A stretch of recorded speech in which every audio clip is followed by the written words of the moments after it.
and then died on the way back to his base.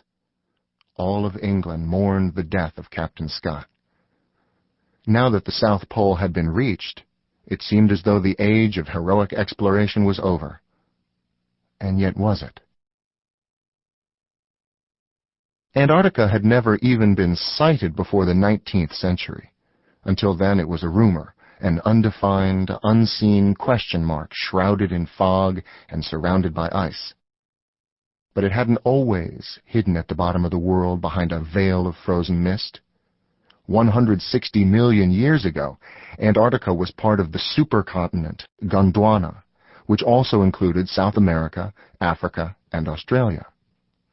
The Jurassic climate of Gondwana was semi-tropical, and fossils from Antarctica proved that the continent was once inhabited by giant flightless birds, sharks, and freshwater fish, snails, beetles, reptiles, and proto-marsupials, all thriving under giant ferns and trees. The supercontinent began to break apart, however, and by 60 million years ago, Antarctica had migrated south to its present location over the pole. In a mere 20 million years, the continent was covered with ice, and the environment had become too hostile for most living things. By modern times, only 1% of the continent was free of ice. But not only was it too cold for most life, it was also too dry, with an annual rain and snowfall of only 2 inches per year, the same as that of the Australian outback. The polar ice cap had made Antarctica a frozen desert. The cold air masses created by this ice cap clash with the warm winds from the ocean to churn up a storm belt that surrounds the continent, making the Southern Ocean the most treacherous sea anywhere.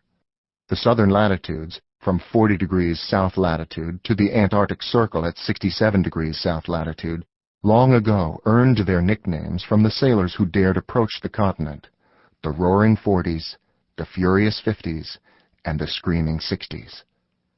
Countless ships have been lost in these waters. Countless sailors have lost their lives. These perilous seas kept the continent locked away until 1774, when Captain James Cook reached the farthest south latitude yet attained. He wormed his ship through the ice pack to reach 71 degrees south latitude, and then turned north again without ever seeing the land. In 1820, a Russian Navy ship under the command of Fabian Gottlieb von Bellingshausen made the first circumnavigation and sighting of the continent. 20 years later, James Ross became the first to bowl all the way through the pack to reach land. As the 19th century ran out, more and more of the continent was mapped and described by navigators from around the world, although Antarctica claimed many ships as payment. By the turn of the century, the fringes of the continent were fairly well defined on the charts, but the interior was still an unknown wasteland of ice. Then came the race to the South Pole. Shackleton's attempt in 1908 ended when he was thrown back by terrible weather conditions only 97 miles from his goal. The prize ultimately went to Amundsen on December 14, 1911, and Scott stumbled to the pole just over a month later, on January 17, 1912. And there were still 5.5 million square miles untouched by man, an area 25% larger than the continent of Europe. All of England, including Shackleton, regretted losing the honor of being first at the pole. But Shackleton set his sights on a new goal: to be the first to cross the southern continent from one side to the other. There was indeed much more exploring to be done. On December 29, 1913, the London Times trumpeted, "We are able to announce today with a satisfaction which shall be universally shared that Sir Ernest Shackleton will lead a new expedition to the South Pole next year." Lord Curzon, president of the Royal Geographical Society, summed up the feelings of most of Shackleton's fans.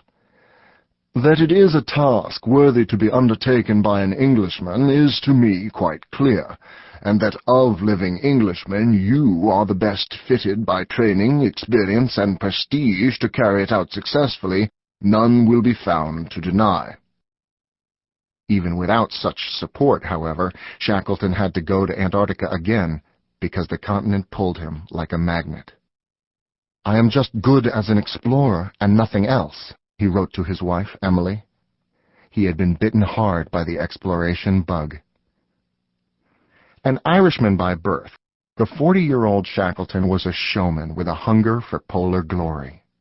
As a child, he had been something of a loner, reading adventure stories during his school days and dreaming of fame and fortune. At 16, he joined the Merchant Marine, and his first voyage took him around Cape Horn in the winter. It was his first experience of the Southern Ocean. By 1900, at age 26, he had risen in the ranks of the merchant service, carrying mail and cargo around the British Empire. But he worried that his routine voyages might, in fact, be a dead end. Citing his years of experience at sea, he presented himself at the offices of the National Antarctic Expedition in London. In 1901, as a junior officer aboard the Discovery, captained by Robert F. Scott, he headed for Antarctica for the first time. There was no going back for Shackleton. He had found his true calling. After Discovery came his furthest south expedition in 1908. Now, in 1914, he was famous enough as an Antarctic explorer to be able to raise the money he needed for his new journey. He even had the commercial smarts to form a film syndicate based on the fame of his expedition photographer, an Australian named Frank Hurley. Shackleton sweet-talked wealthy patrons, took public donations, and raised money as an advance based on future sales of film and photo rights. He also retained the rights to all crew diaries, with the aim of publishing them at the end of a successful trip. With this bankroll, he was able to purchase and outfit a 3-masted, coal-powered barkentine called Polaris from a Norwegian firm that specialized in polar vessels. Its thick wooden hull was specially designed for plowing through polar ice packs. In some places it was more than 4 feet thick, but the wood was still flexible enough to withstand the squeezing of polar ice. The ship was capable of doing 9 to 10 knots under steam. In honor of his family motto, "By endurance we conquer," Shackleton rechristened the ship Endurance. There was no need to call for volunteers to join the Imperial Transantarctic Expedition. Almost as soon as the expedition was announced, 5,000 would-be explorers rushed to the expedition's office on New Burlington Street in London to join. Letters poured in from people all over the world, including at least one woman and a 15-year-old boy. Some letters were simply addressed, Sir Ernest Shackleton, London. From this flood of volunteers, Shackleton began to pick a crew. Some of the leader's choices for his team were obvious. Frank Wild, his second-in-command, had been with him on his 2 previous journeys south and had spent a total of 6 years in Antarctica, logging more than 5,000 miles of sledging. Tom Crean, another Irishman and a tough sailor, had also been south with Shackleton before, and proudly wore Britain's snow-white polar medal on his jacket. Crean had also served with Captain Scott. It was Crean who found Scott's lifeless body after the explorer's second-place finish at the pole. George Marston, the official artist of the expedition, had adventured in the Antarctic with Shackleton too. Frank Hurley, the 24-year-old photographer, had been to the Antarctic with an explorer named Douglas Mawson, and was a key member because of the financial backing he could attract. Alfred Cheatham had served under Scott in the Antarctic along with Crean. A merchant marine officer named Frank Worsley, a part Maori New Zealander who had been a sailor since the age of 16, was to captain the ship. The rest of the crew was made up of able seamen accustomed to the harsh weather of the North Sea, 2 doctors, a handful of university scientists, officers, a carpenter, and a cook. For seamen, the yearly salary was £50. For scientists, it was $150. Some of the men had polar experience, either Arctic or Antarctic. Some of the men had never been out of England before, let alone imagined a voyage to the southern continent. But whatever their experience, whether North Sea trawler hand or Cambridge University scientist, they knew they were in for the adventure of a lifetime. Endurance now had a crew. In the ship's hold were stores for at least 2 years, including a recent innovation: concentrated Bovril sledging rations for the transantarctic run on dog sleds. Worsley explained that this mixture was composed of lard, oatmeal, beef protein, vegetable protein, salt, and sugar. The result was heating, nourishing, and anti-scorbutic, scurvy-preventing. It was invaluable. Made up in half-pound bricks for one man's meal, it had the consistency of a new cheese and a yellow-brown color, but looked, when boiled with water, like a thick pea soup. Scurvy, the depletion of vitamin C, or ascorbic acid, had always been a problem on long voyages and had contributed to Captain Scott's death en route from the South Pole. Shackleton had consulted the British Army's nutritionist, who believed in the newfangled idea of vitamins and who helped concoct the rations. Each brick consisted of 2,864 calories and was wrapped in wax paper and packed in tin boxes. The hold of the ship was loaded with them. In addition to these sledging rations were powdered milk and cocoa, sugar, tea, potatoes, tobacco, canned meats and vegetables, liquor, flour, and 12 other staples and delicacies. Shackleton believed in keeping his men well fed.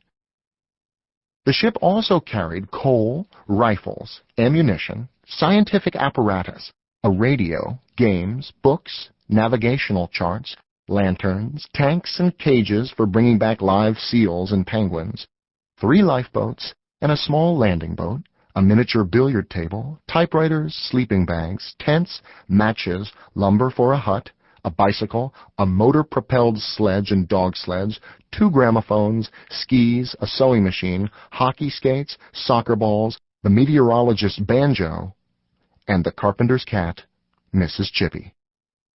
The plan for the Imperial Transantarctic expedition was this. Endurance would sail from South America into the Weddell Sea, which is bordered by the Antarctic Peninsula. This peninsula, part of the same geological formation as the Andes Mountains, reaches north from Antarctica like an outstretched arm, cradling the Weddell Sea.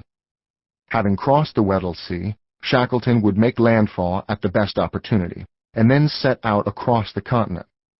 At the same time that Endurance left South America, a sister ship called Aurora would sail from Australia and wait on the opposite side of Antarctica to pick up Shackleton and his hand-picked overland team at the end of a triumphant 5-month trek. The Aurora team would also trek inland, laying down stores of food for Shackleton's group to pick up and use on their final run to the coast. The expedition's main object, explained in the fundraising brochure, was to cross the Antarctic from sea to sea, securing for the British flag the honor of being the first carried across the South Polar Continent. That, in a patriotic nutshell, was the plan. That was what was supposed to happen. Many of the details of how the expedition would be carried out were unspecified. Like many explorers of his day, Shackleton was a great believer in improvisation. He would figure things out as the need arose. As long as he was well equipped and had a good crew, he was confident in his ability to pull off his plan.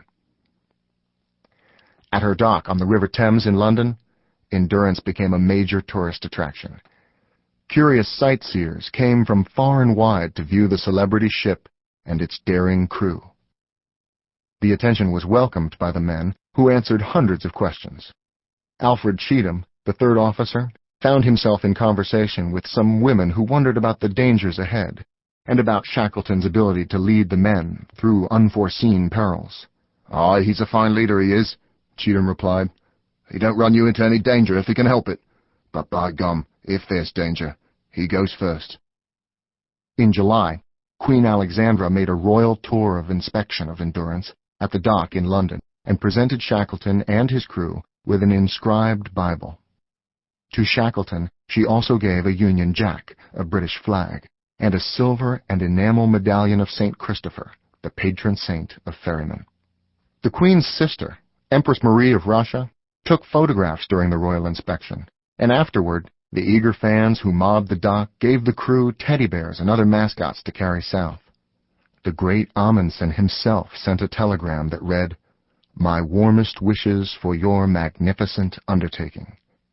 By August 1st, 1914, Endurance and her crew were ready to leave for the Southern Hemisphere. The Growlers.